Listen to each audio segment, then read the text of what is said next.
finger, that's nice, isn't it? Yeah, you would have given me the finger if you was in Right Said Fred. Don't you worry about that. Ladies and gentlemen, it's very nice to be here in this allotment shed in a car park in the middle of beautiful Essex to meet some of you veterans and some of you who are not veterans but support veterans. It's interesting to see that the paras are sitting with the bootnecks. So far. The green jackets are actually talking to the scalies, and the scooter boys are talking to the bikers a bit. And it's nice to see you all here. This is an interesting thing. Someone just said to me, why didn't you serve in the... Well, I've been to more wars than you lot, I can tell you that now, only because I'm just extremely old. But I did join the Navy when I was 16. My brother was in the Navy for I think 14 years. And I wanted to join as well, because an unhappy household, how many people did that? How many people joined because there's unhappy at home, or you just wanted to grow up and get your life together? You wanted to be a man, or you wanted to be a woman, or you wanted to be someone that female in the RAF. And no, that's it. That's what I wanted to do. I didn't join up. I remember though going to Fleet House in High Holborn to sign me papers and do me thing. And I had an examination, and a man looked up my backside with a torch. And to this day, I was wondering what he was looking for. You know, a bit of locker space or something. Yeah, but enough of Right Said Fred. Let's just move on about what I've done. Although I never served, I've been everywhere and done everything. I've been to the Falklands 7 times. I've dived with the SBS. I've abseiled out of aeroplanes and helicopters with the SAS. I've driven a Land Rover underwater with the Marines, and I've jumped a few times on my own with the paras. And I've stayed in 4-star hotels with the RAF. They don't like being called crabs, do they? But there you go. It takes all sorts. Let me tell you a story. When I was a young lad, I loved a band called Emerson, Lake and Palmer. Yeah. They were a fantastic band. Girls didn't particularly like them because you couldn't dance to them. But they were great professionals in what they did. And about 10 years ago, I got a phone call from Keith Emerson's girlfriend. She phoned me half an hour after he put a gun against his head and blew his head off. And she phoned me up. She phoned me, the young guy that was going through their bins outside their rehearsal rooms, looking for memorabilia of Emerson, Lake and Palmer. I met him and we became friends. And I believe the reason that he took his life is because he lost his relevance. His relevance. His arm was gone a bit funny.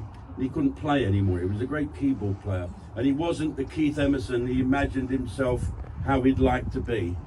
He lost his relevance. I remember Sugar Ray Leonard saying, you know, what's the worst thing as you get older and you can't box anymore? You lose your relevance. That's the danger with you lot. That is the danger, losing your relevance, what to do. I believe there is a new relevance coming. I'm not going to talk politics. I'm here today because Sophie, who represents Reform, is a friend of mine, and I'm a friend of the Reform Party. I'm still a Conservative. I'm hanging on by the skin of my teeth, but I have to tell you, I'm a working class lad. I know what it's like to drink Blue Nun and shag fat birds. Don't you worry. No offence, love. And, no, you've got blue on. The Blue Nun. Sorry. And yeah. And so Lee Anderson said to me, Jim, the Conservative Party you fell in love with doesn't exist anymore. Gone are the days when Margaret Thatcher sent the task force to the Falkland Islands in 1982. Gone were the days when our country couldn't be bullied. Gone are the days when there were people like yourself who would stand up for Britain and say, we're not having this. And you had a government that would back you up. Now that's gone. So what you've got to do, you've got to take back control. Take control yourself. People power. Or look forward to, this is not a party political broadcast, but I've been working with Lee and Nigel and a couple of other people, and a guy called Chris Parry. Any of you Matlows remember Chris Parry? Right, I'm a bit of an anorak, right? So I was sitting on HMS Fearless that was in dry dock, having lunch with the captain, and on the wall was a picture of that old Wessex helicopter that had dropped the depth charge on Santa Fe. Do you remember that in South Georgia? And I said, being a knobby, show it off, you know, civvy. And I said, oh, that's Ian Stanley flying that, isn't it? He said, bloody hell, Jim, you know your stuff, don't you? I said, well, if you're going to go down and entertain these guys, you've got to know exactly what they did. And he said, do you know who was navigating that helicopter? I said, no, I don't. He said, me. And that was him. That was Chris Parry. I've been speaking to him. He's got a brain as big as a transit van. How do governments deal with veterans? They tend to push it out to the charity. And they say, and all these people, you meet these, oh no, you know, there's veterans on the street. They use you as a tool to whack the government with.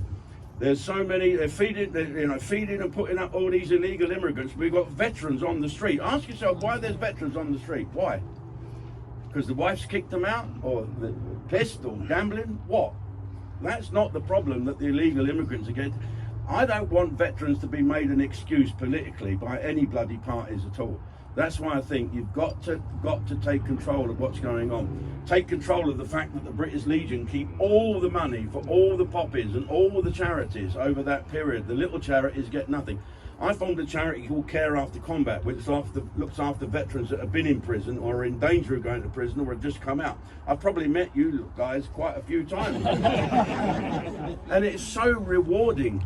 It's so rewarding. And I said to Lee Anderson, what reformed government's slogan should be, veterans want a hand up, not a handout. No one's begging. I've never seen a veteran with a begging bowl. I've never seen a veteran, a real proper, I've seen a few Walters, they make me laugh, don't they? I love them, they make me laugh my head off. But I've never really seen a veteran say, you know, we demand this, we fought for our country, we did this, we did that. Hang on, you know you're going to fight for your country when you signed up. Get a grip. That's what I'm saying. There's so many veterans. So many, and I've been with them. Don't get me wrong here. I'm not having a go, but there are a few bad apples that spoil the whole thing. I demand this. I demand that. No, what you demand to do is get together with your brethren, your brothers. Get your relevance back and be a group of people to deal with. Be a group of people that can lobby the government. Hopefully you will get a government that will listen to you, and you have got to drive the government, not the other way around. You don't want a government that's going to use you and say, oh, we're going to build houses for the veterans. We don't want houses, we want a bit of respect. That's all we want, a bit of respect. Yes, well, you laid down your lives for our country. No, we didn't. We signed up to do a job and we did it as best as we could, and we're the best in the world at doing it. We don't want to give that up. We want to be the best in the world at being veterans. I'd like nothing more to speak to the Royal British Legion, and I will, don't you worry about that, and say, all these clubs you've got that my brother goes in with, all them leg draggers down in Dartford, what he does is sits there and gets pissed all afternoon and do the meat raffle on a Sunday. How about if we shut them down, flog them, and get the Ministry of Defence to allocate places behind the wire? Behind the wire, have a veterans mess. Why can't we have that? Why can't we have officers mess, NAFI, sergeants mess, corporals mess, veterans mess, to give you access to everywhere? You know what I mean? You're not Russian spies, otherwise Keir Starmer would be here recruiting you. But it's all part of getting that relevance back. You know, it's all good being together like this, and it's great to see you all with your shoulders back again. They asked me to walk past the cenotaph once, so I can't do that. You know, I know my place, I'm just here to support. But they said, oh, the war widows from Burma, they want you to march with them. Oh. So I wore a bit hoodie. I didn't want anyone to see me. I didn't want to let these women down. And on Horse Guards Parade, all the paras were pissed and shouting abuse at the Marines, and all the infantry were having a go at one another. And all these old women, all pissed, touching me arses and grabbing the paras' nuts and things like that. And then we all got together and we started to walk. Isn't it funny? And they're still taking the piss, and the cenotaph was that big.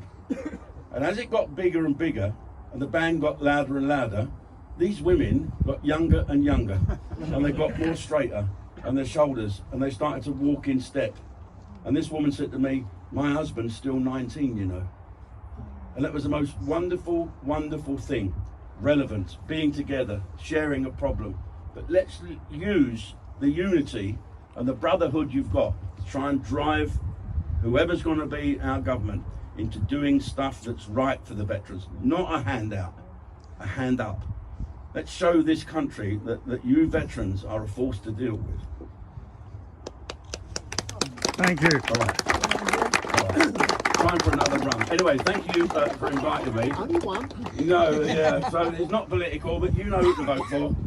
Take care. All the best, everybody. Have a great day. Thank you for inviting me and Natasha, my next ex-wife. Come along. All the best. Cheers.